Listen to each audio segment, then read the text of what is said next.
These low-lying damp forests on the edges of India's west coast are known as mangroves. Rich in plant and marine life, they're among the world's most biodiverse environments. Until 200 years ago, that's what this part of the coast was like. Now the city of Mumbai edges closer to the mangroves, as its population has grown over the last century from a few 100,000 to over 20 million. The mangrove forest has been cleared and drained to make way for housing and industry.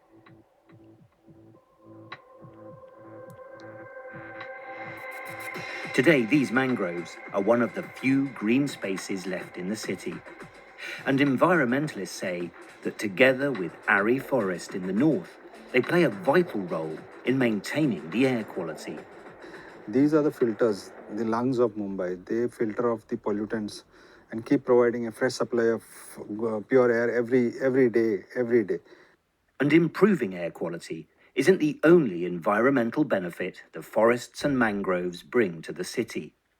They also moderate temperatures, reduce CO2 levels, and act as filters, helping keep rivers and coastal areas clean. And as if that wasn't enough, they also provide spaces for people to relax. It provides an important leisure space.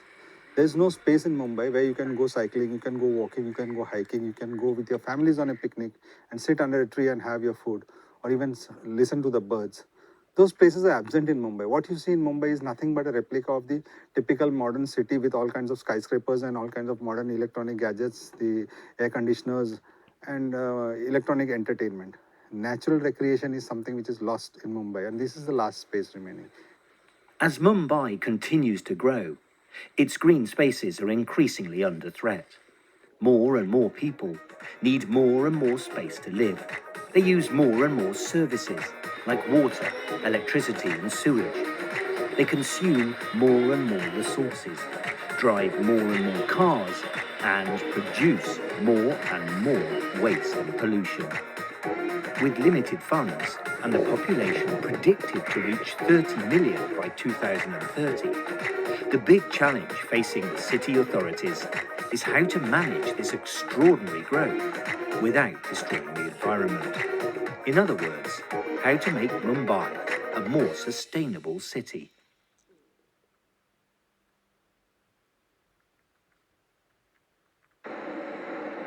It might only be 7 a.m., but Mumbai's Juhu beach is already full of joggers, aspiring footballers, and exercise classes.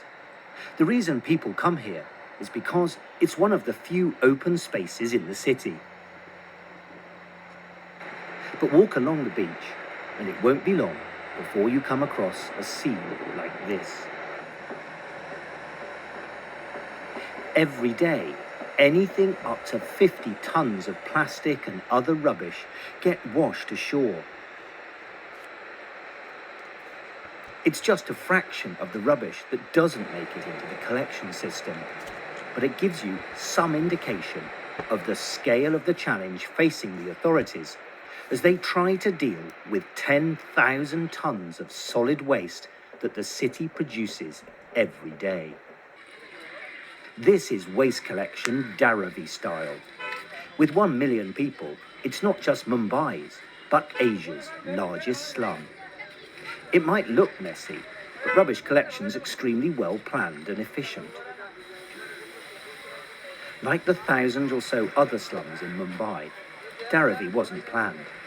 The alleyways between the houses are far too narrow for refuse vehicles to get inside, so the residents have to bring their rubbish out by hand and pile it up at collection points on the roads around the edges of the settlement.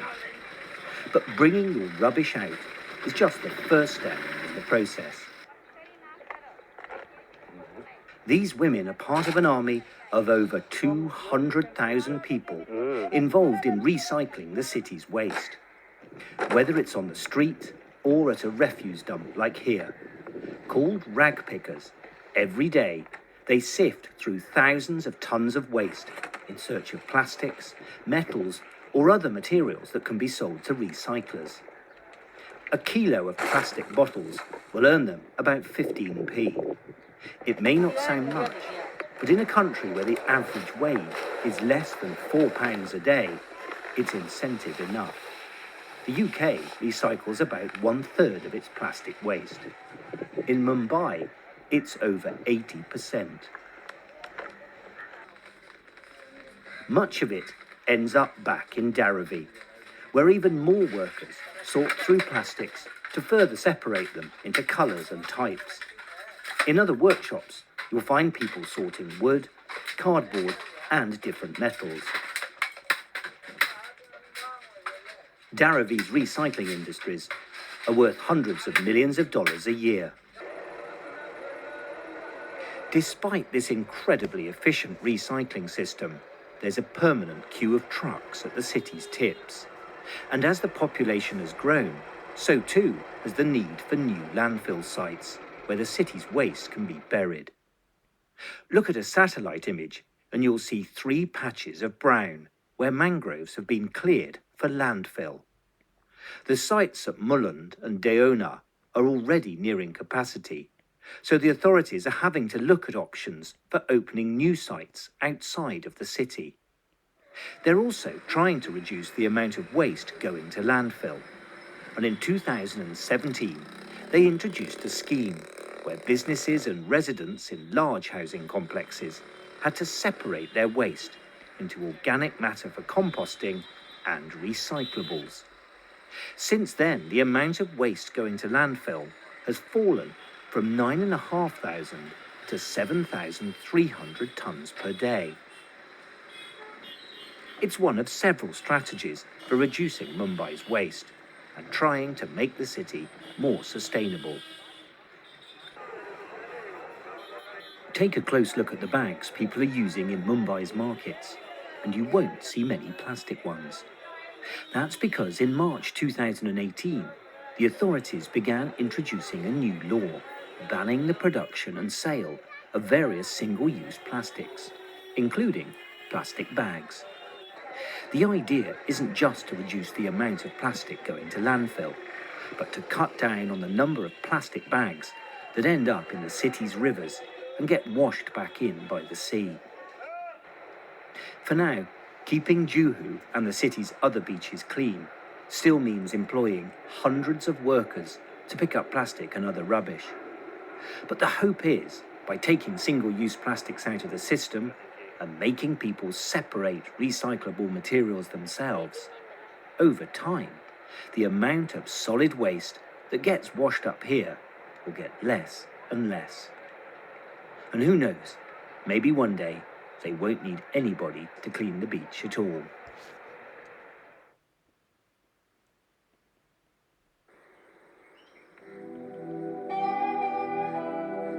Film from the air or travel to the edges of the city, and the rivers and waterways that flow through Mumbai almost look picturesque. It might be the world's 7th biggest megacity today, but Mumbai began life over 2 centuries ago as 13 islands. And up until recently, fishing provided a means of making a living for thousands of people. Yeah, we have various coastal villages in MMR region, and each village has a population of about 5 to 8,000. And out of it, there are 15 to 20% population engaged in fishing activities till late 90s. Myself including that. I used to fish twice a day. You catch any amount of fish. It is up to you how much you want. Today, Nanda Kumar is among thousands of fishermen who have lost their livelihood due to the massive pollution in the creeks and rivers. As the city has grown, so too has the amount of waste that's illegally dumped in the rivers. With 500,000 more people each year, there are areas that don't have any refuse collection services. Watercourses are an easy place to get rid of your rubbish. As well as being an eyesore, the plastics and other rubbish can kill fish, birds, and other wildlife. But the decline in fish numbers has been mainly caused by liquid waste. All of this untreated sewage that drain into the creeks, and that is the main source of pollution for the creek. Also, there are various chemicals and pharmaceutical companies. They are operating in New Bombay area especially. Even multinational corporates were operating. In those companies, without any following the safety norms, they used to drain their toxic in the midnight when there's high tide. So these are the main two sources from where the entire creek has been contaminated very badly. Since the 1990s, Mumbai's population has increased by more than 10 million. Today, about 40% of the people live in unplanned settlements called slums. Being unplanned means the only form of sewage disposal is often the open river that flows alongside the houses. 25% of the city's sewage flows completely untreated straight into the creeks. If you've ever stood next to a blocked drain and inhaled deeply, it'll give you some idea of the stench that emanates from the city's rivers 24 hours a day. Add to this the toxic waste illegally released by industry, and you create a poisonous cocktail.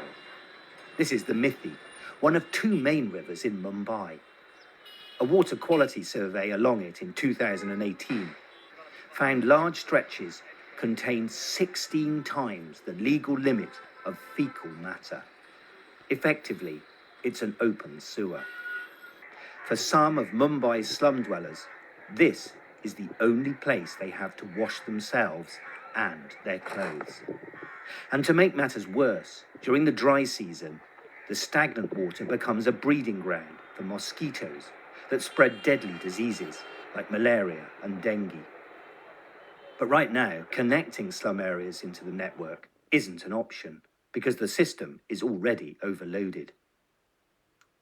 This treatment plant at Bandup is one of several that were built based on a master plan put together in 1979.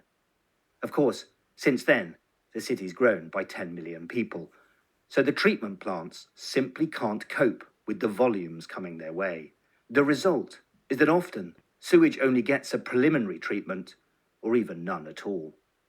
Every day, the 7 treatment plants pump 2.1 billion litres of partially or completely untreated sewage into the creeks and out along the coast. The result is that Mumbai's coastline is amongst the most polluted in the world. It's also why, if you go to the city's beaches, you're unlikely to see many people in the water. But that could soon be about to change.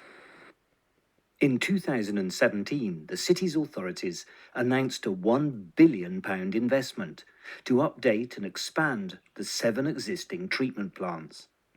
The only trouble is, expanding the plant in Malad meant cutting down 87 hectares of mangroves in the creek. Ironically, as well as playing a role in purifying water and reducing CO2 levels, mangroves also help protect low-lying areas from coastal flooding. So the prospect of losing more of them had environmental campaigners up in arms. Natural shield, you can call it. It's giant sponges. We can soak the water within themselves and release slowly to the creek when there's a low tide. So if we want to protect Mumbai, we have to protect mangroves. Otherwise, we are in the already global warming and climate change scenario where sea water level constantly rising. Eventually, the authorities agreed to replant the same area of mangroves outside of the city. It's a solution that typifies the challenges facing Mumbai. As the population continues to grow, it seems the only way to make that growth sustainable is to offset its impacts outside of the city limits.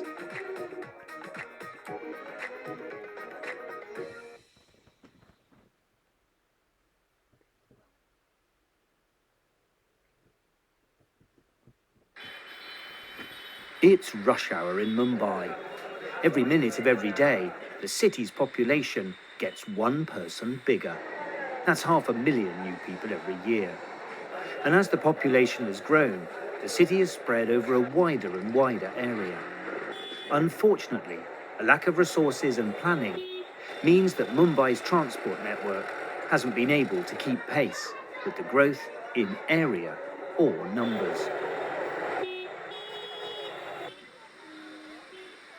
Built by the British in 1883, the CSM terminus is a UNESCO World Heritage Site and India's busiest railway station. But the rest of the network is rather less grand.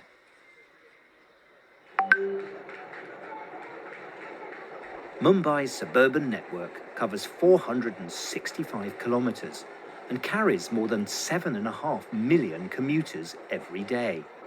That makes it the busiest and most overcrowded network in the world. At rush hour, the trains are jam-packed. So, in a desperate attempt to get to work on time, people have to hang out of the doors. 2,000 people die every year on Mumbai's railways, either falling from trains or when they're hit as they cross the tracks. One reason for the overcrowding is that the network is extremely limited. The red areas on this heat map show where the stations are closest together and the trains are most frequent. It also shows that while central Mumbai is well served, in the northern, northeastern and eastern parts of the city, coverage is much sparser. And the lack of trains and distances for many people to access the stations inevitably means the only option in these areas is for people to travel by road.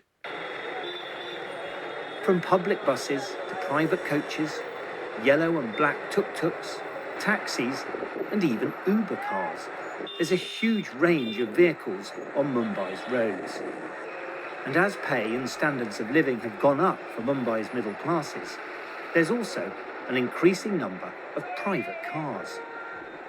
With more than 3 million registered vehicles in the city, for 3 hours during the morning rush hour and 3 more when people leave work at 6, the traffic almost grinds to a halt.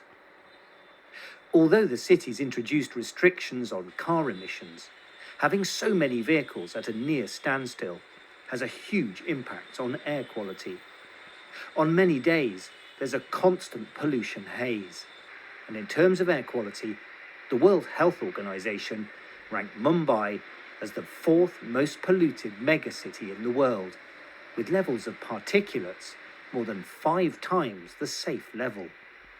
And Mumbai's traffic congestion isn't just affecting people's health, it's damaging the city's economy too. So it is a challenge. In fact, recently I had an experience where we hired someone who, we made her a tentative offer. We said, come in for a couple of days, see what it's like. And by the end of the first day, she realized that she couldn't cope, and a lot of it had to do with the 2 hours it took her to get back home on the first day. YSC work with leadership teams from many of Mumbai's largest companies.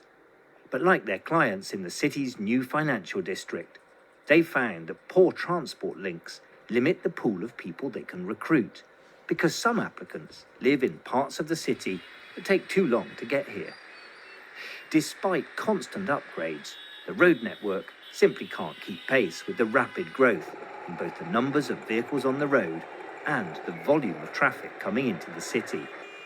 But as this promotional video shows, if the latest plan works, Rashna's recruitment situation and traffic congestion could improve.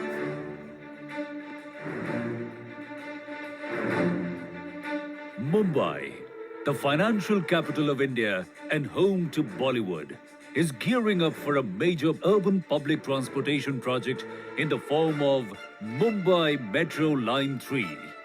This line is an important corridor of the 172 kilometers long Mumbai Metro Master Plan.